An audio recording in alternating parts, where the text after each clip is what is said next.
Welcome back. In today's episode, I am so excited to be joined by Kenneth Mendez, President and CEO of the Asthma and Allergy Foundation of America, also known as AAFA.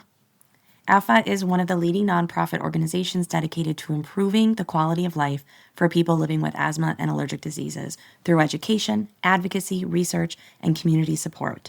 Their work has helped to shape conversations and legislation around food allergy safety, asthma care, stock epinephrine access, public awareness, and patient advocacy across the country. We are so thankful for their work. Before joining AAFA, Kenny spent many years working in healthcare leadership and advocacy, and throughout this conversation, you'll hear his passion as a food allergy parent as well. In this episode, we talk about AAFA's advocacy efforts happening nationwide, their work behind California's new restaurant allergen labeling law, or ADDY's law, stock epinephrine, and the importance of helping families feel supported and empowered within the allergy and asthma community. This conversation is informative, hopeful, and such an important reminder this Allergy and Asthma Awareness Month that progress happens when communities come together. Welcome to the Don't Feed the Fear podcast, where we dive into the complex world of food allergy anxiety. I'm your host, Dr. Amanda Whitehouse, food allergy anxiety psychologist and food allergy mom. Whether you're dealing with allergies yourself or supporting someone who is, join us for an empathetic and informative journey toward food allergy calm and confidence. Thank you so much for being here to join me on the Don't Feed the Fear podcast. Thanks for having me. Of course. For people who may not know you, who may not know the organization, who may be a little confused like I once was about AAFA and KFA, tell us all about what you do and the organizations and yourself too, please. Sure. I'm CEO of the Asthma and Allergy Foundation of America. We're the oldest and largest nonprofit patient group advocating for the 100 million Americans with some form of allergic disease, whether that's asthma, allergies, food allergies, eczema, or other atopic conditions, this atopic march. We've got a division called Kids with Food Allergies, which we acquired back in 2015, which really focuses on the food allergy component of things. But as an organization, we've always done all the allergies. KFA is a division within AAFA, but we generally do the same thing. It's through advocacy, support, and research to help our community. Wonderful. And how did you end up in that position? What was your career path that brought you there? Sure. I have asthma and allergies myself, but the reality is 2 of my 3 kids have had severe food allergies and asthma. They're in their 30s now, or late 20s, early 30s. And so when you think about back when they were younger years ago, things were completely different in terms of being a parent and trying to advocate and help your kids. So that's really how I got on this track with AAFA. Prior to AAFA, I was working for the trade association for the medical device industry, and that was the first exposure of mine to the healthcare field, but I was more in business operations running the organization. That way, prior to that, I was working for a conservation organization in the nonprofit world and then in the corporate world. I have so much empathy for anyone who is a food allergy parent that long ago. My oldest is 14. He's the one that has the food allergy. And even since he was young, the world has changed so much, and there wasn't a lot for me back then, but I can't imagine when your kids were that young. Yeah, it was challenging. Just the other day, we were cleaning out we were purging stuff, and my wife was going through the binders of information she had from all the different groups that were out there then and the notes she was taking. But clearly back then, one of the really interesting notes that we found on it was she had written down, she takes really good notes, was avoidance. And that has completely changed since then. But back when my kids were young, it was always about avoidance as opposed to early introduction where we are today. So that was the major difference back then. But I still think you have many of the issues that we have today, which is once you're diagnosed with food allergies and you've got young kids, you have to figure out how to put a meal on the table, how to do play dates, how to navigate the whole school system. And in our family, at least, it was so it wouldn't take over their identity, that it was pretty much they could be with everyone else. But there are certainly occasions where I remember in preschool days, the head of, I think it was a summer music camp or something like that, she said, "We're not equipped to deal with that. Go find someplace else." And that's really hard. And I'm not sure we had the kind of protections that we do now for food allergies in a school setting or a camp setting or outside your home. Yeah, so much has changed. Unfortunately, I think some people do still hear responses like that. We're not equipped to help you, but so much has changed. And obviously, you've gotten to be a part of that being at AAFA. What are the main areas or ways that the organization is supporting and working on behalf of the allergy and asthma communities? Yeah, so we do research, advocacy, and support. So some of the research that we do, for example, we do our allergy capitals report, our asthma capitals report, which gets a lot of media attention, 100 largest cities and the ones that are most challenging to live in if you either have asthma or allergies. We also have a series called My Life With, and we have one that's My Life with Food Allergies. We've got atopic dermatitis in America. But the idea of all this and what we try and do as an organization is to bring the patient voice and to elevate the patient voice in these discussions, which helps fuel some of the advocacy work that we do. It's a circle where the person who's got the condition, the chronic condition, is at the center of everything we do. So we provide support through an online community. We provide support through education. So all the materials we put out on our website. We've got an Ask the Allergist section of our website. We've got our KFA website has a recipe database, which had historically been the attractive part of that. But so we do all those things. But when we pull the community together, we also hear stories. We understand where people are coming from, and we want to make sure that whether it's regulators, school policy, or even companies that are developing new therapies, that they take into account the patient voice. So it's all those elements that through our research reports, through our advocacy work, that we try to help the community.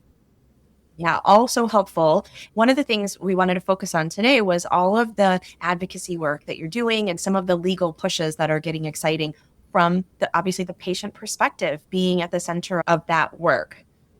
Yeah. So on the advocacy front, we've been very active on a federal basis since I joined in 2018. FAA reauthorization, for example, having epinephrine delivery devices, to supporting price caps on epinephrine delivery devices, but also opening up the aperture and the ecosystem of the drug pricing system where it's not just one element. There are others involved that really drive some of the access issues for people who need to afford their medications, whether it's epinephrine, asthma medications, inhalers, all those kinds of treatments. So that's on a federal basis that we had started. And then most recently, probably in the last 2 years, we've been involved more thoughtfully and strategically on a state basis because we're still a small organization compared to a lot of the other organizations out there. We've got a staff of about 23 people based in Washington, D.C., just outside of Washington, D.C., in Arlington, Virginia. So the federal advocacy made sense because we were here. But because we put out all these state-based reports and we use them for federal advocacy when we go meet with offices, we also decided let's strategically pick certain states. So we hired someone to do state advocacy for us. And then recently, a year and a half ago, was when we really got involved in the menu labeling law in California and helped co-sponsor that and co-lead that, which was just, as we're doing more of that now, it was incredible that we got that through, because to introduce it in 1 year and have it go all the way through and passed into law is really challenging to do in any state, because we're finding that in other states, not only with this law, with others, but it's that state advocacy work that we've been really trying to push because it's tough to get things done on a federal basis. And what we're hearing now is if you could get things done on a state basis, it can be really helpful on a federal basis. Especially in a state as influential as California, that's really creating a wave of motion now in other states. I just want to mention people I think will know this as Addie's Law. Robin and Addie Lau are the ones that people know as the face of this bill. And it's really exciting for us. So yeah, please tell us more about it and what the momentum is looking like moving forward. Sure. First and foremost, we're lucky to have Robin and Addie. What you always need when you're doing state-based advocacy, even federal advocacy, but specifically in the states, is you need an advocate, you need people on the ground who can tell their stories. We hear this all the time from lawmakers is tell us your story, because that really puts a face and an experience to whatever the wonky policy is that you're putting out. So when this first started, when we first started with this, I think it was in January of 2025. So this was last year. Robin and Eddie came to us, and we were happy to participate with them on this and really help along the way developing support, providing our staff. Alexa Jordan was the state-based person that we hired who joined AAFA and had been an advocate herself when she was an undergraduate at Harvard. She joined us and then went out to Sacramento and helped educate the advocates and help to quarterback this as it went through the legislature, because it's got to go through various committees. You need to get letters. You need to have people testify. And you need to have someone who's willing to be the voice of that and then someone to coordinate that. And we were able to do that with Robin and Eddie, both because they had the network out there. We also had a network. So we worked together to push this through. Yeah, and I know that Robin said multiple times that Alexa was just amazing at guiding them through that process, and we're so thankful for the work that she and that all of you did. If anyone's listening and isn't really familiar with the bill, tell us more about it and what changes it's going to bring about. What are the gaps that it addresses? Sure. What it addresses in California is for restaurants that have 20 or more locations, they must label their menus with the 9 allergens declared by law. And so that starts in July of 2026.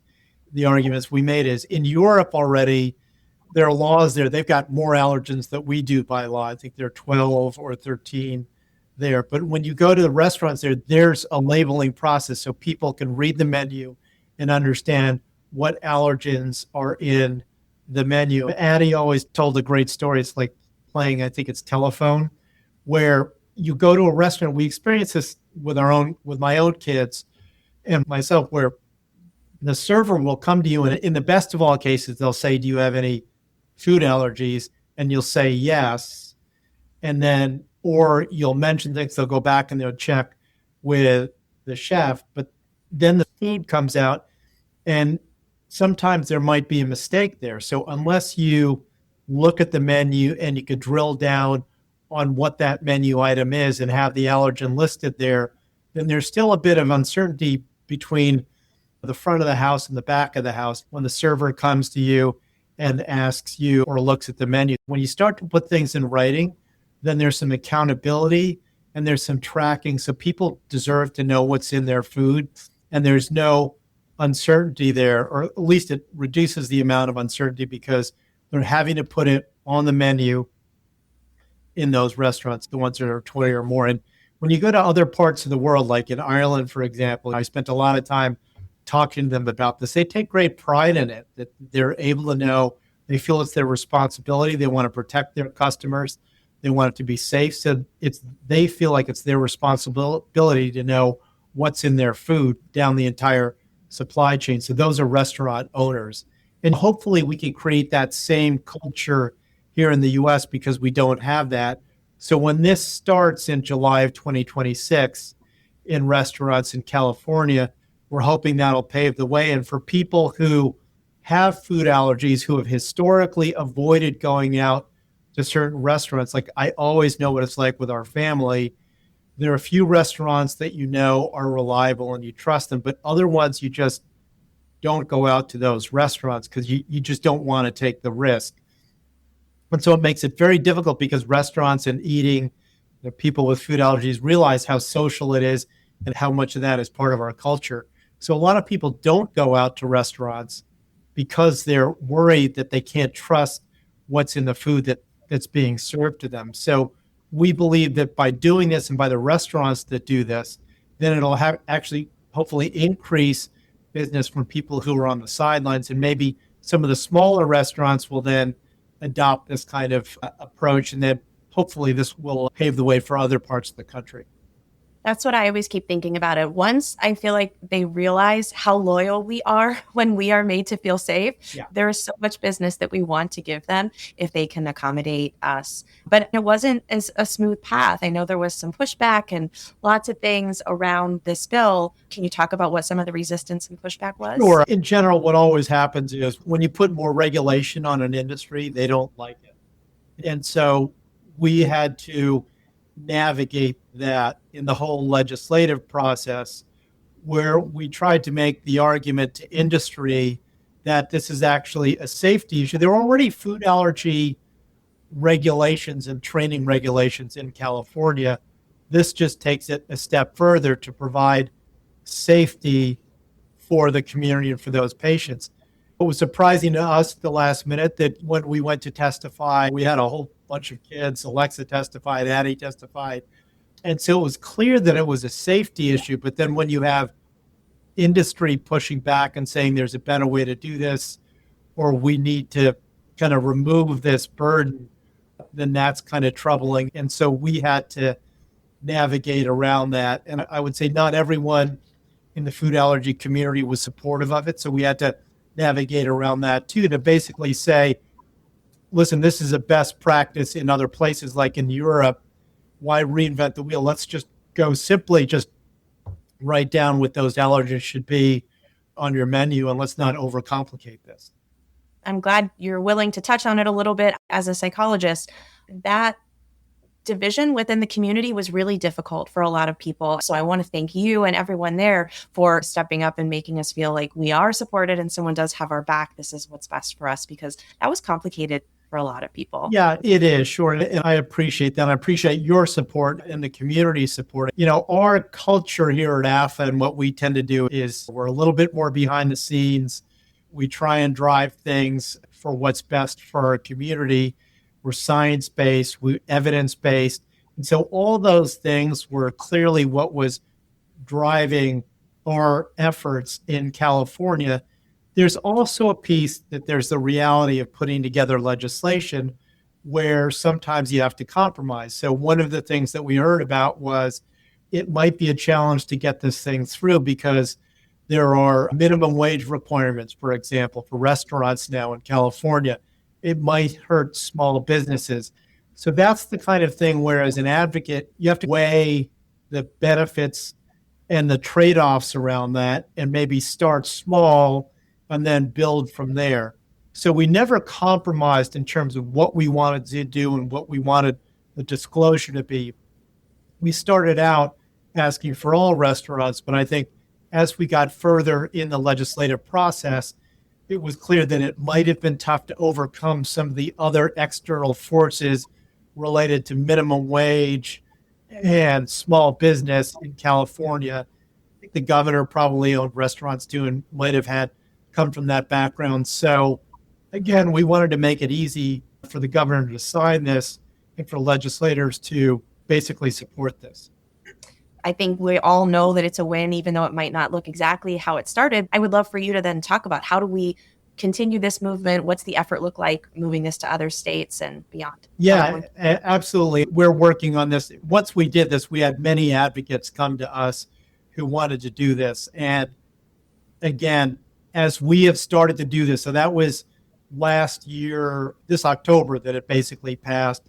And then we started to have people, you have to get this going close to a year ahead of time and develop your advocates. And sometimes you're not going to get it through the first time around. But we are, I think there's 6 states that we are looking at right now. We're close in some. The one that's probably the most promising right now is New Jersey, where we have had it. There are parallel bills co-sponsored in both chambers. Their legislative session doesn't end until the end of the year, close to January. So we've got some timeline to basically get this through. So it needs to be heard in committee and then needs to continue to evolve through that legislative process. So that's the one where, as we talk about this, if you've got any listeners out there, having advocates on the ground who could reach out to us, where we can have you come in and testify in a committee meeting. It's really easy. Just tell your story of what it's like to go out to a restaurant and then how you would feel much more comfortable if you had something like this in place. That will educate lawmakers and help them get over the hump of additional regulation that they might be getting pushback from industry.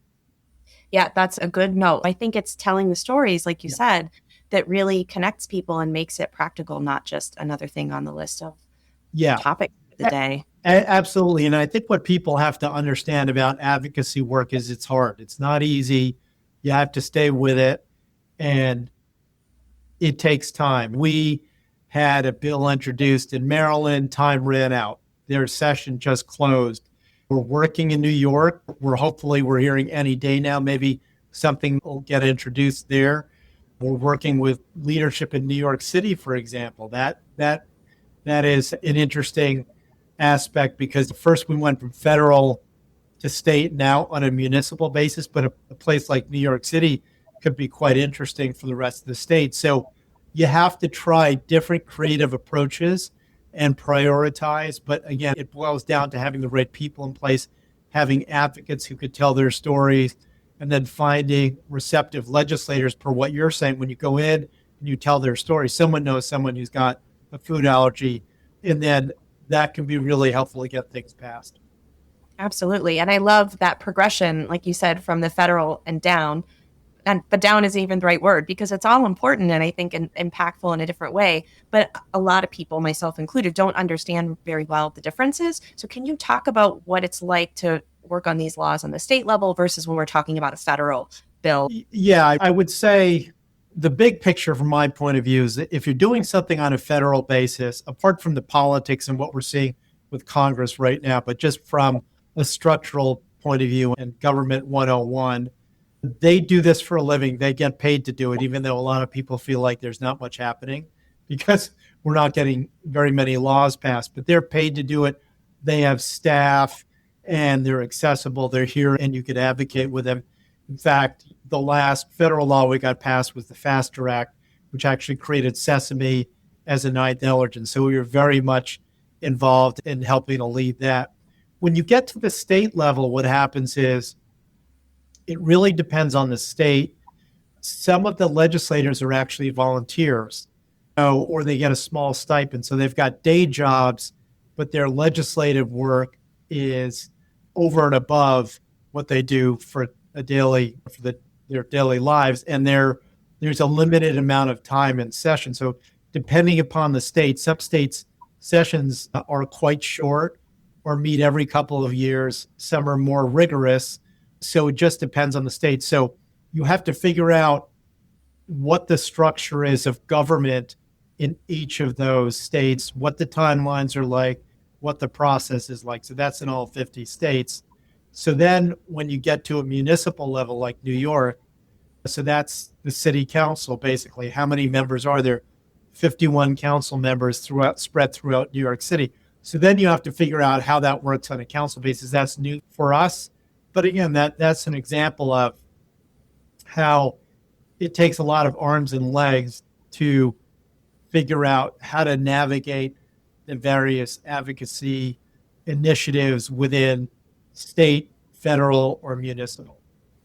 Yeah, it's so complex. And I think that intimidates a lot of people from getting involved. You're absolutely right. And again, the number one thing, people leave here, is if you could tell your story, come to us.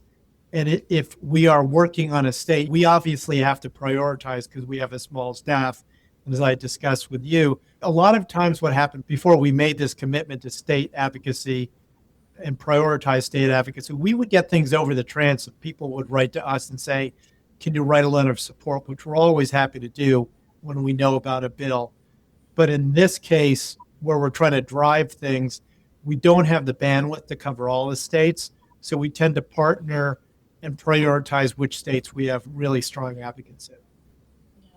Well, one of the other things that I'd like to touch on before we wrap up this episode that's bouncing back and forth between those state and then federal movement is the stock epinephrine laws. So I know in New York, we've had some progress.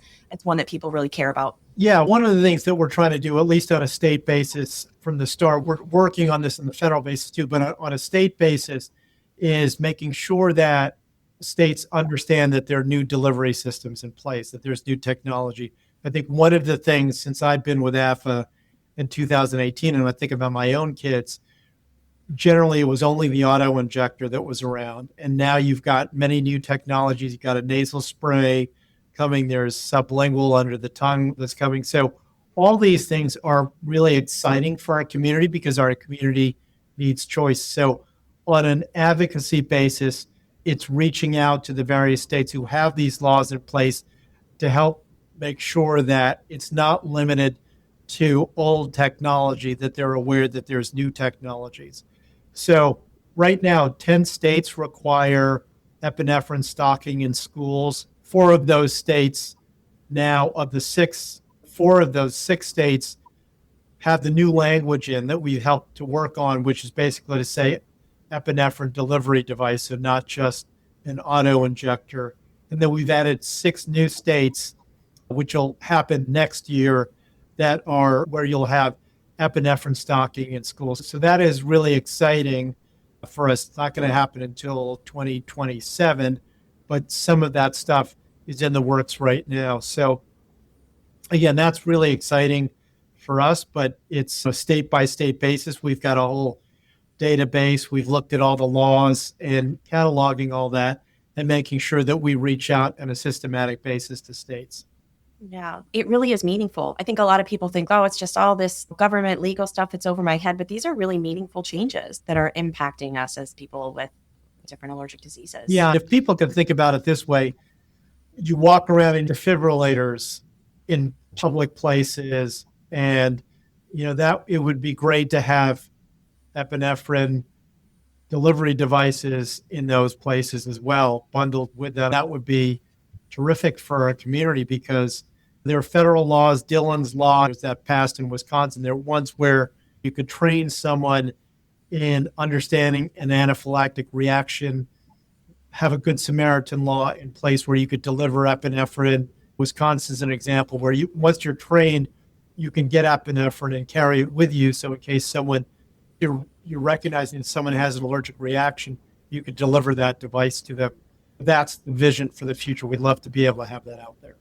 Yeah, it's really exciting, all of the progress that's been made so far. You mentioned a little bit about people being willing to get out there and tell their stories. Let's wrap up by telling them how they can get involved with AAFA and with KFA, and then how they can, if they want to advocate too, what should they do? Sure. If they visit our website, AAFA.org, there's all sorts of good information in there. If you've newly diagnosed, or if you have food allergies, but there's a way to get involved there. You can register. It's completely free to do that. You could just send us an email. If you're interested, just raise your hand and say, I live in this state. These are some of my issues, and I'd love to stay in the loop. And then we'll reach out to you as stuff starts happening in those various states. Wonderful. I'll put all of that in the show notes, and I hope this will encourage people to know they can be involved. They can make a difference too, but it takes organization like you to pull us together and help us do that. So thank you for all of that work. Well, thank you. And definitely your work here and making sure you amplify that is helpful for our community. So I really appreciate that. Thank you for listening today, and thank you to Kenny Mendez and AAFA for the work that you do to pull us together as a community and to create safer, more supportive environments for people living with asthma and allergic disease. Here are 3 simple ways you can get involved after listening today. First, explore AAFA's educational resources and advocacy tools. They offer incredible information for people navigating asthma and allergies. You can find all of it by going to their website, AAFA.org. From there, you'll find so many categories of programs, research and reports, advocacy work, ways to get involved, and ways to join the community that we heard about today. You'll also find a link to Kids with Food Allergies, where you can find the recipe database that we discuss. Second, follow AAFA on social media to stay informed about advocacy efforts, legislation, awareness campaigns, and opportunities to take action within your own community. You can find them on Instagram and on Facebook at AAFA National, and again, that's AAFA. And third, we didn't even mention it today, but if you love podcasts, check out AAFA's podcast, AAFA Noon Chats, where they share conversations and updates about important topics impacting the allergy and asthma community. As always, you'll find links to all of those resources in the show notes. And if you found this episode meaningful, please consider sharing it with someone who could benefit from it, leaving a rating or review, or subscribing to the podcast to help it grow and reach more people who need to hear these conversations. Thanks for being here, and I will talk with you again next week. The content of this podcast is for informational and educational purposes only and is not a substitute for professional medical or mental health advice, diagnosis, or treatment. If you have any questions about your own medical experience or mental health needs, please consult a professional. I'm Dr. Amanda Whitehouse. Thanks for joining me. And until we chat again, remember, don't feed fear.